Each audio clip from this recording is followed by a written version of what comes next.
A teenager arrested at gunpoint after being accused of possessing stolen firearms.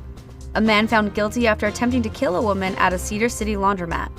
And why St. George City wants all dogs to be on a leash. You're watching St. George News at 5. Good afternoon, I'm Amy Bennett.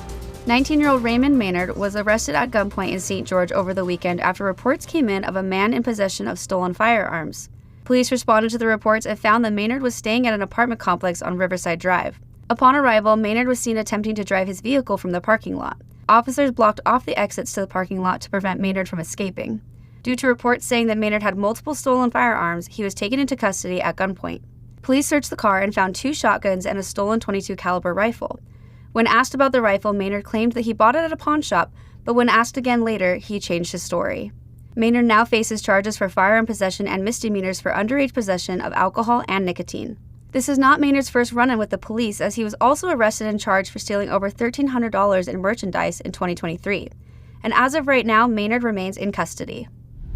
On Wednesday, a man was found guilty for attempting to kill a woman inside of a laundromat in Cedar City back in February of 2023. The victim of the incident had reported to police that 38-year-old Zachary Ross had wrapped a hose around her neck and strangled her with it, to which the victim had marks on her neck from the assaults. Ross was charged with aggravated burglary, which has a possible penalty of 5 years to life in prison, along with an attempted murder charge. Ross awaits his sentencing, which has been scheduled for April 8th. As the spring season is approaching, it's important to remind pet owners in St. George that despite friendly intentions, an unleashed dog can cause lots of problems. Here's Maury Kessler on why the city of St. George asks that all dogs be on a leash. It is a message that is shared time and again and bears repeating as new people move into and visit the St. George area and bring their 4-legged friends with them. What is that message? It's that you need to keep your dog on a leash while enjoying the outdoors. Whether it's for a simple walk, going to the park, or traversing one of the city's many trails, city code requires that you keep your dog on a leash. City of St. George Parks and Community Services Director Shane Moore spoke more about the issue. Our policy is all dogs should be on leash at all times. And we do have 3 dog parks, and we're hoping to add a 4th one with our Geobond passing down at Las Colinas Park. So we have awful places for people to have off-leash areas, but when you're on our parks and trails, we ask that you keep your dog on a leash, and we also ask that you pick up after your dog.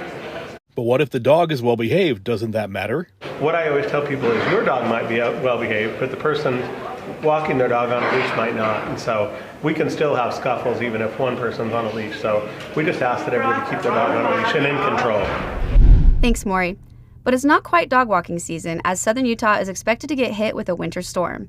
The National Weather Service has issued warnings for heavy snow and winds inside the southern and central mountain ranges.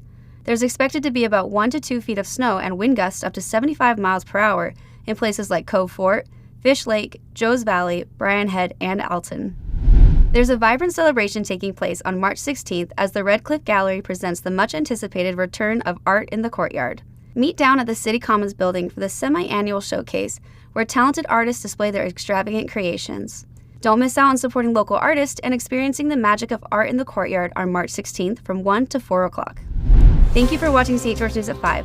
I'm Amy Bennett with St. George News, your #1 source for local news. This has been St. George News at 5.